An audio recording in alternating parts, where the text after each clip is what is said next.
Hello friends, நான் உனக்கு doctor ஸ்வர்ண மீனா.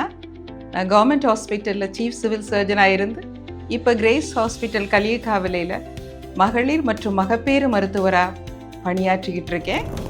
இன்றைக்கி நாம் மென்ஸ்ட்ரேஸ் பற்றி பேச போகிறோம், மென்ஸ்ட்ருவல் சைக்கிள்ஸ், அதுலேயும் மென்ஸ்ட்ருவல் கிராம்ப்ஸ் பற்றி பேச போகிறோம். மென்சஸ் அல்லது பீரியட்ஸ்னு சொன்னால் தெரியாதவங்களே இல்லை. எல்லா லேடிஸுக்கும் ஜென்ஸுக்கும் தெரிஞ்ச விஷயம் மென்சஸ் இல்லையா?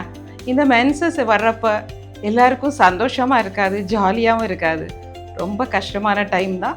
அதை எப்படி ஈஸியாக எடுத்துக்கவும் முடியாது. ஆனாலும் மாதத்தில் அந்த 3 நாள், 30 நாளில் 3 நாள் ஒரு கஷ்டமான நாளாக தான் நமக்கு இருக்குது இல்லையா ஃப்ரெண்ட்ஸ்? அப்போ நம்ம எதனால் அப்படி வருதுன்னு நம்ம தெரிஞ்சுக்கணும். இந்த மென்சஸ் டைம் ஒவ்வொருத்தருக்கும் ஒரு மாதிரி இருக்கும்.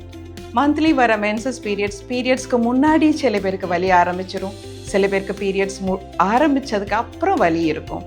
ஒவ்வொருத்தருக்கும் அதோட பேட்டர்ன் வேறு மாதிரி இருக்கும்.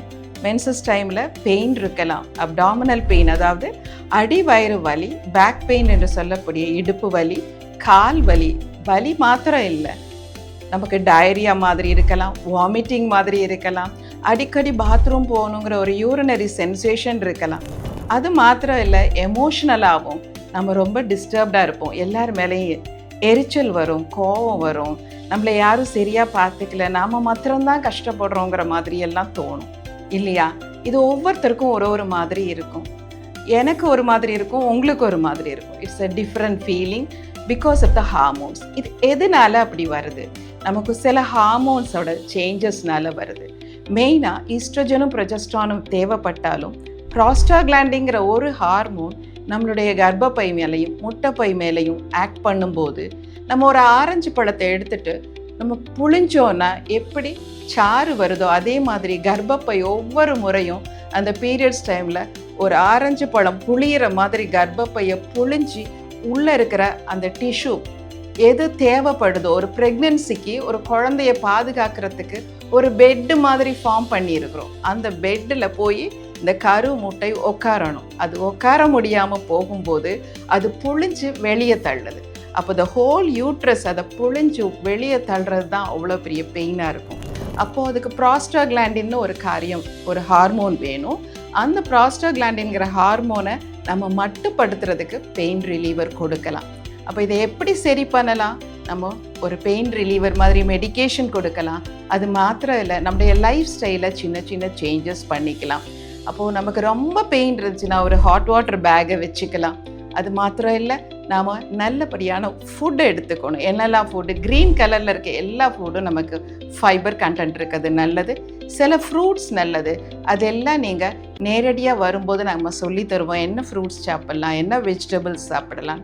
சின்ன சின்ன டான்ஸ் மூமெண்ட்ஸ் கூட நல்லது. அது தவிர ஒரு நல்ல யோகாசனம் இதுக்கு இருக்குது. சுப்த பத்ராசனா அப்படிங்கிற ஒரு அழகான யோகாசனம் இருக்குது. இந்த மாதிரி ஆசனாஸ் செய்யும்போது நமக்கு அந்த பெயின் குறையும். அது மாதிரி ஹைட்ரேஷன், நிறைய தண்ணி குடிக்கணும் நம்ம இந்த டைமில். அதே மாதிரி ஒரு எமோஷ்னல் டிஸ்டர்பன்ஸ் இல்லாமல் ஒரு கம்ஃபர்டபுள் சூழ்நிலையில் நாம் இருக்கணும். இது ப்ரைமரி அண்ட் செகண்டரின்னு 2 டைப் இருக்குது. ப்ரைமரி இப்படியெல்லாம் இருக்கும். செகண்டரினா ஏதாவது ஒரு காம்ப்ளிகேஷன், யூட்ரஸில் ஒரு ஃபைப்ராய்டாக ஒரு கட்டியாக இருக்கலாம், அல்லது வேறு ஏதாவது ப்ராப்ளம் இருக்கான்னு தெரிஞ்சுக்கிறதுக்கு நம்ம கண்டிப்பாக ஒரு கைனகாலஜிஸ்ட் கிட்ட போகணும். ஸோ இந்த பெயினிலேருந்து உங்களுக்கு ஒரு டெலிவரன்ஸ் கிடைக்கணும்னா அல்லது இதை பற்றி அதிகமாக தெரிஞ்சுக்கணுன்னா, what is the medication, what is the food taking, what is your lifestyle, அல்லது ஹைட்ரேஷன் எப்படி இருக்கணும், நமக்கு வேறு ஏதாவது காம்ப்ளிகேஷன் இருக்கா, இதெல்லாம் தெரிஞ்சுக்கணுன்னா நீங்கள் பக்கத்தில் இருக்கிற கைனகாலஜிஸ்ட்டை கண்டிப்பாக போய் பார்க்கணும். Okay friends, let us carry home message. Menstrual பெயினை நீங்கள் எளிதாக விட வேண்டாம். கண்டிப்பாக ஒரு கைனகாலஜிஸ்ட்டு பாருங்கள். Thank you all.